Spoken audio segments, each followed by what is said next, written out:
మంచిగున్నారా? Eeshwarappa home mechanic సమర్పించు ధూమ్ ధామ్ ముచ్చట. ఇంకా ముచ్చట్లు షురూ చేద్దాం. అయితే మన సర్కారు అసెంబ్లీలో బడ్జెట్ పెట్టిందోలా అంటే ఈ ఏడాది వచ్చే ఆమ్దాని ఎంత, ఖర్చులేంది, ఎవరికి ఎంత ఇచ్చుడు, ఏ శాఖకు ఎంత అప్పజెప్పుడు, రైతులకేంది, ఆడపడుచుల ముచ్చటేంది, బడిపోరల చదువుల కోసం ఏ పాటు పెట్టిండు, ఇగో గిట్లా అన్ని లెక్కలు ఉంటాయి అన్నట్టు మన పైసల మంత్రి బట్టి సారు పద్దు ముచ్చట్లు కాగితంలా అచ్చరం పొల్లు పోకుండా చదివి వినిపించిండు. మరి ఆ పైసల లెక్కేంది, బట్టి సారు పెట్టిన బడ్జెట్ ఎట్లున్నది, గవన్నీ అరుచుకుందాం. అగో మన పైసల మంత్రి బట్టి సారు 3 లక్షల కోట్ల బడ్జెట్ పాఠం మంచిగా చదివి అప్పచెప్పిండు. 3 ముక్కల ఈనురి. రైతులకు పెట్టుబడి సహాయం కోసం రైతు భరోసా పథకం ద్వారా ప్రతి సీజన్ కు ఎకరాకి 6,000 చొప్పున 2 పంటలు కలిపి సంవత్సరానికి 12,000 రూపాయలు సహాయం అందిస్తున్నాం. ఈ బడ్జెట్లో పశుసంవర్ధక మత్స్య శాఖకు 1,529 కోట్ల రూపాయలని ప్రతిపాదిస్తున్నాము. ఈ బడ్జెట్లో పరిశ్రమల శాఖకు 3,490 కోట్ల రూపాయలు ప్రతిపాదిస్తున్నాం.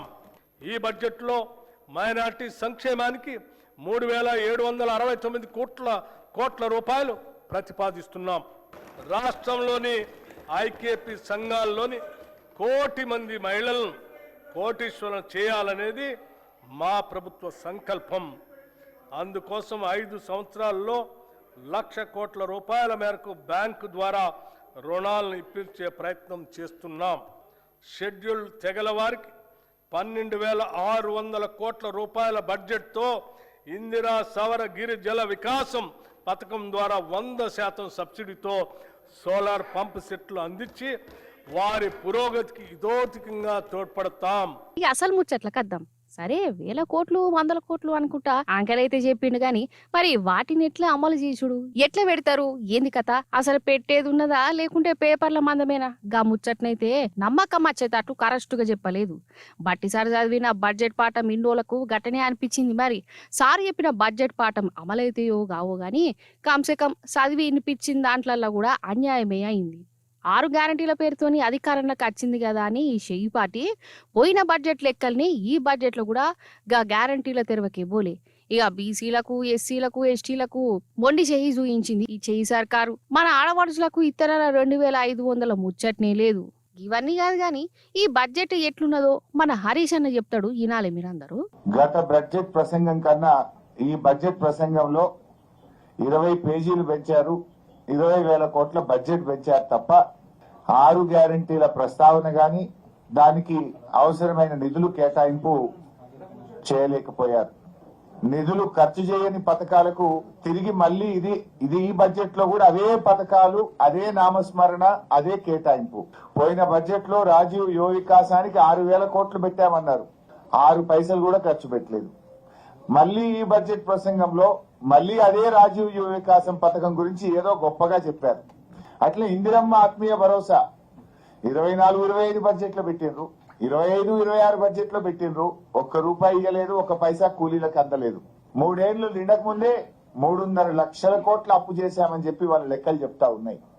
మరి 3.5 లక్షల కోట్ల అప్పులు చేసి ఏమైనా కట్టిండ్రా? బీఆర్ఎస్ పార్టీ ఓ సెక్రటరియట్ కట్టింది, ఓ అంబేద్కర్ కట్టింది, ఓ కాళేశ్వరం కట్టింది, ఓ మిషన్ భగీరథ కట్టింది, చెక్ డ్యాములు కట్టింది, చెరువులు కట్టింది. బీఆర్ఎస్ ఎన్నో ఆస్తుల కల్పన చేసింది. మీదంతా కూడా బట్టి బడ్జెట్, బడా జూటా బడ్జెట్, బట్టి బడ్జెట్, బోగస్ బడ్జెట్ అనేటువంటిది చాలా స్పష్టంగా అర్థమైతా ఉంది. ఇది మన బట్టి సారు చదివి వినిపించిన బడ్జెట్ అసలు సంగతి. ఇక ఇంకో దిక్కు అసెంబ్లీలో బడ్జెట్ పాఠం చదివి వినిపిస్తుంటే బీఆర్ఎస్ లీడర్ల నిరసనకు దిగిర్రు. ఈ బడ్జెట్ తోని ఎవ్వరికి కూడా న్యాయం అయితలేదు అనుకుంటా చెవులలో పూలు పెట్టుకుని సభ నుంచి బయటికి వచ్చిర్రు.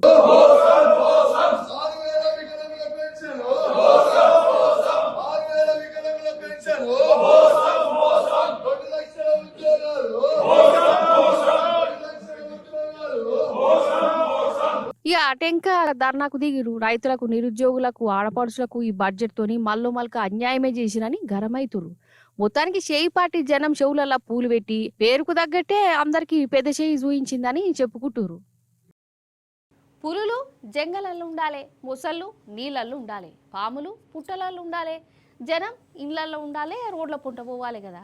కానీ ఇప్పుడు అంత మారిపోయిందిలా జీవాలకు జంగలల్లా పుట్టలల్లా మంచిగా అనిపిస్తలేనట్టున్నాయి. అందుకే జనాలల్లా కత్తాన్నాయి. ముఖ్యంగా పాములకు పుట్టలలో ఉండి ఉండి బోరు కొడుతుందేమో. ఏడ రెస్ట్ తీసుకుంటున్నాయి ఎవరికైనా చూడురి మీరే. ఇప్పుడు మనం మంచిర్యాల ఉన్నాం. ఆగో స్కూటర్ని ఏ పాటుకు ఆ పాటు కూడా వీకుతురు కదా, ఎందుకు ఎరికేనా చూడురి మీరే.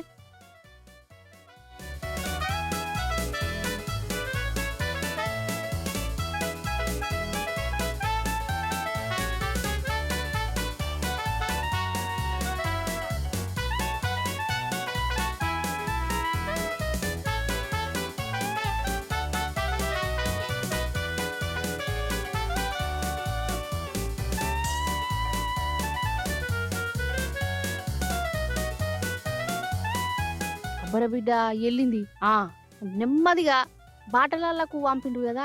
ఏం పామబ్బా అసలు అది నాగుంబా కట్ల మామ జరిపోతున్నట్టున్నది కదా. జరిపోతే అంటే ఈ స్కూటర్లా రెస్ట్ తీసుకుంటుంది అన్నట్టు ఈ పాము. మరి దీని పుట్ట ఏమైంది కావచ్చు. వాటికి సపరేట్ పుట్టలు ఉన్నాయి కదా, గన్ ఉండకుండా ఈ స్కూటర్లలా బగోన్లలా దాచుకునేది. అయితే ఈ బండి గల్లైనా బయటికి పోదామని బండి తీసిండట. అంత ఈయనకు లోపల ఏమో సప్పుడు అవుతుందట. ఎందుకన్నా మంచిది బండి నిప్పే ఉపాయం చేసిండు. చూస్తే ఏమున్నది, ఇగో గీ పాము వెళ్ళింది. ఇంకా నయం పాము ఉండగానే బండి మీద చెక్కలు కొట్టలే.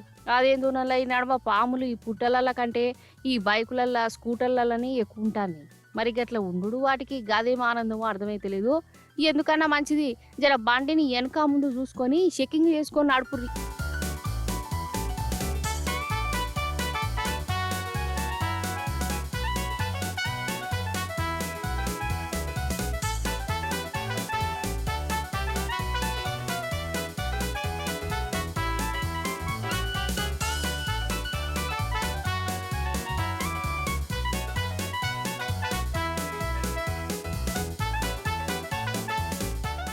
అసలు సినిమాలు చూసి దొంగ పనులు వేసుకుంటురా, లేకుంటే బయట జరుగుతున్న దొంగ పనులను చూసి సినిమాలలో పెడుతురా సమాజేతలేదులా.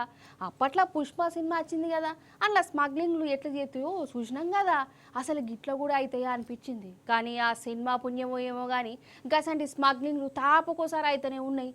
అవో అక్కడ చూడురి, స్మగ్లర్ గాలు పుష్ప సినిమాని మించిపోయే తీర దూసుకోపోయిర్రు. ఇగో ఈడ వ్యాన్ ఏమో రిపేర్ చేస్తున్నట్టు కొడుతున్నది కదా. రోడ్డు నడుము ఇట్లా ఖరాబ్ అయింది కావచ్చు. మెకానికులు మంచిగా చేస్తున్నారా అయి ఉండాలి అనుకోగల. వాళ్ళు మెకానికులు కాదు, పోలీసోలే. ఇంతకు ఎందుకు అట్లా చేసిరో చూద్దాం మనం.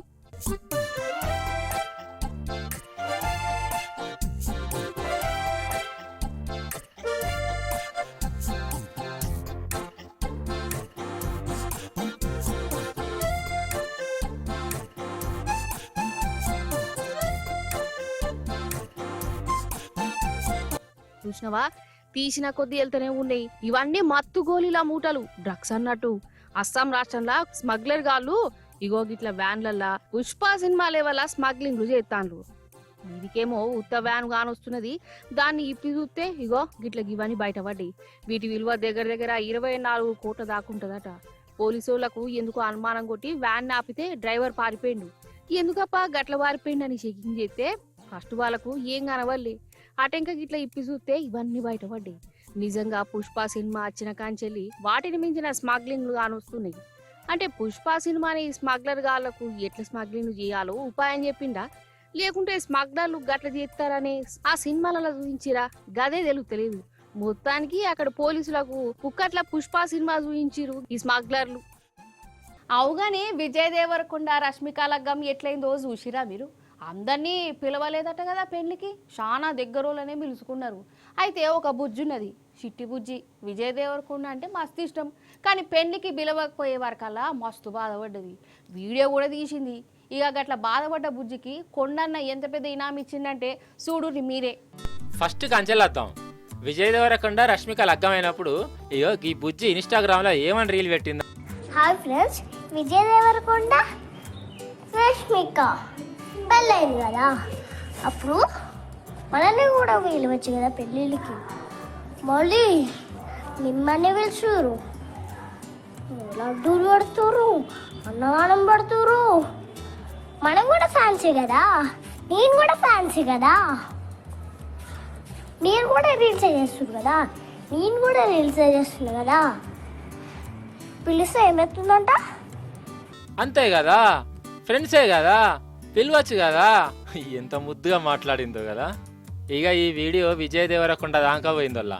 ఇప్పుడు ఈ చిట్టి తల్లి మళ్ళీ వచ్చింది. హాయ్ అందరికి, విజయ్ దేవరకొండ రష్మిక పెళ్ళైంది కదా, అప్పుడు మనల్ని కూడా పిలవచ్చు కదా. లడ్డూలు పెడతారు, అన్నదానం పెడతారు. మనది కూడా ఫ్రెండ్స్ కదా. ఇప్పుడు తిన్నావు కదా లడ్డూలు ఇవన్నీ మనం కూడా తెలుసాయా తెలుసాయా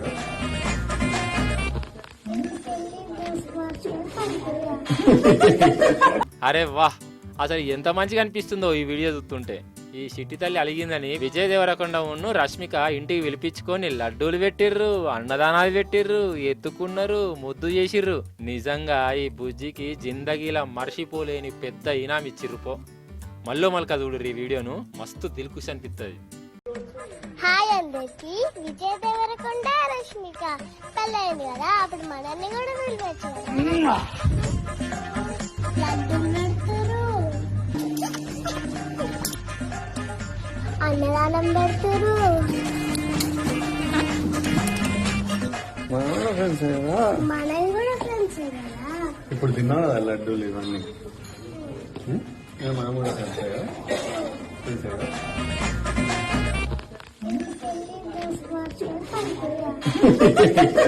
చూచిరు కదా, గిదిగి వాళ్ళ ముచ్చట్లు. మళ్ళీ వచ్చే పారి మంచి మంచి ముచ్చట్లను పట్టుకనత్తా ఉంటా మరి.